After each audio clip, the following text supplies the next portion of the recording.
উদ্বেগের সাথে আমরা লক্ষ্য করলাম গতকালকে শেরপুরের শ্রীবর্দী থানায় আমাদের জামাত ইসলামীর সেক্রেটারিকে তাকে পিটিয়ে নির্মমভাবে হত্যা করা হয়েছে।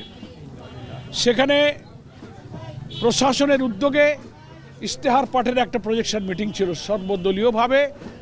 ইলেকশন কমিশনের এটা একটা প্রভিশন আছে যে কোনো রিটার্নিং অফিসার অথবা সহকারী রিটার্নিং অফিসার যদি মনে করে ভালো কনজেনিয়াল অ্যাটমসফিয়ার তৈরি করে সকল প্রার্থীকে এক জায়গায় করে তারা প্রত্যেকের দলীয় ইশতেহারটা জনগণকে শোনাবেন, এটা একটা গুড আইডিয়া, আমরা এটাকে থ্যাঙ্কস জানিয়েছি।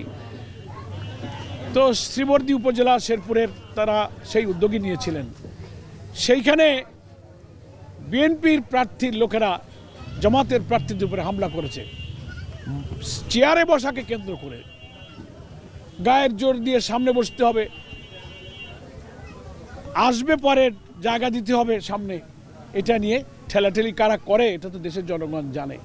আমাদের জামাত ইসলামী বা ইসলামী কোনো দলের লোকেরা চেয়ার নিয়ে ঠেলাঠেলি কাড়াকাড়ি সামনে জায়গা দাও এখানে বসবো না, এই চরিত্র আমাদের ইসলামী আদর্শের মধ্যে নাই।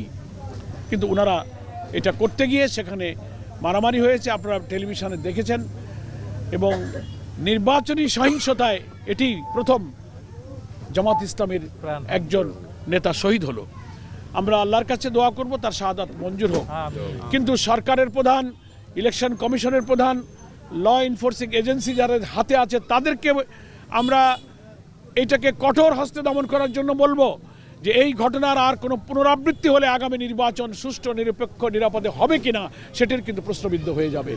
এই চ্যালেঞ্জ আপনাদেরকে ফেস করতে হবে, তা না হলে এই হানাহানি যদি শুরু হয়ে যায় তো আপনারা বাংলাদেশে কোনো নির্বাচন করতে পারবেন না।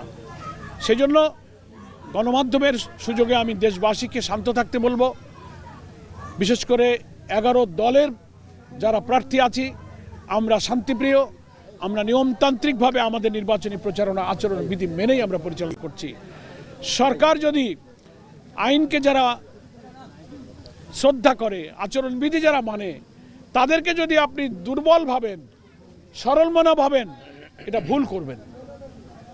আমরা আইনের প্রতি শ্রদ্ধাশীল, লয়াল বলে আপনি আমাদেরকে এইভাবে নির্যাতিত, বঞ্চিত, নিপীড়িত করবেন, এটা উচিত নয়। সরকারের এই হত্যাকাণ্ডের সাথে, ওখানে হামলার সাথে যারা জড়িত, সেখানে উপজেলা প্রশাসনের উপস্থিতিতে কেন এটা হলো, এটার বিচার বিভাগে তদন্ত হওয়া উচিত, হামলাকারীদের গ্রেফতার করা উচিত এবং আইনের আওতায় এনে তাদের বিচার করা উচিত। এবং এ ব্যাপারে আমি বিএনপি বন্ধুদেরকে বলবো, আপনারাও বাংলাদেশে নির্বাচন করছেন, আপনারা একটা বড় দল, জামাত ইসলামী সহ 11 দলও অনেক বড় দল, ফলে আপনারা এক্ষুনি মাথাটা গরম করেন না। আমাদের আমিরে জামাত বলেছেন এখন মাঘ মাস চলে, মাঘ মাসে যদি এত গরম হন তো 34 মাসে কি করবেন? মাঘে একটু শীতল থাকেন। আপনারা যেমন মাথা গরম করতে পারেন, দেশে আরও অনেক মানুষেরই মাথা গরম হইতে পারে, কিন্তু তারা আইনকে শ্রদ্ধা করবে এবার। কারণ এবারের নির্বাচন আমাদের বহু প্রত্যাশিত নির্বাচন। এই নির্বাচন যদি ভণ্ডুল হয়ে যায়, এই নির্বাচন যদি বিঘ্ন ঘটে, এই জাতির সামনে দুর্ভোগের কোনো শেষ হবে না। ফলে আপনারা জুলাই চার্টারে স্বাক্ষর করেছেন, জুলাই সনদের স্বাক্ষরকারী একটি দল হিসেবে আপনাদের নির্বাচন সুষ্ঠুভাবে নিরপেক্ষ করার অঙ্গীকারের প্রতি শ্রদ্ধাশীল থাকা উচিত। তা না হলে জনগণ কিন্তু আপনাদেরকে ভিন্নভাবে দেখবে।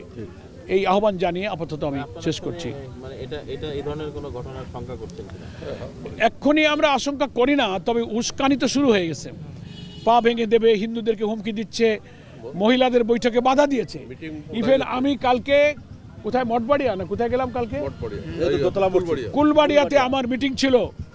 সেই মিটিংয়ে চেয়ার টিয়ার নিয়ে লোকেরা বসে গেছে, বিএনপির লোকেরা উপস্থিত হয়ে সেই মিটিং তারা ভেঙে দিয়েছে। আমি অবশ্য যেতে পারিনি, আমি আর একটা মিটিং থেকে আসতে গিয়ে পথে শুনলাম যে ওইখানে মিটিং হতে পারছে না, বাধা দিয়েছে। আমি সাথে সাথে ওসিকে ফোন করেছি। আমার ওসিকে ফোন করার কথা না, কারণ আমাকে ডিআইজি আমাকে কমিটেড আমার প্রতি। আমি হোম অ্যাডভাইজারকে বলেছি, এসপি সাহেব আমাকে কথা দিয়েছেন যে এই জাতীয় কোনো কিছু হলে আপনি আমাদেরকে ইনফর্ম করেন। আমি কালকে পুলিশের ওসিকে বলেছি ডুমুরিয়ায়, এবং নাম, পিতার নাম উল্লেখ করে বলেছি যে এরা এসে আমার মিটিং ভেঙে দিয়েছে। আমাদের ওয়ার্ডের বিএনপির ওয়ার্ড সভাপতি আনোয়ার, আরও নামটা আমি দিয়েছি পিতার নাম সহ। এটা এখন প্রশাসনের দায়িত্ব। তারা একজন প্রার্থীর মিটিং ভেঙে দিল যারা ডুমুরিয়াতে, তার ব্যাপারে পুলিশ প্রশাসন কি পদক্ষেপ নিল এটা আমরা দেখতে চাই। না দেখতে পারলে ডুমুরিয়া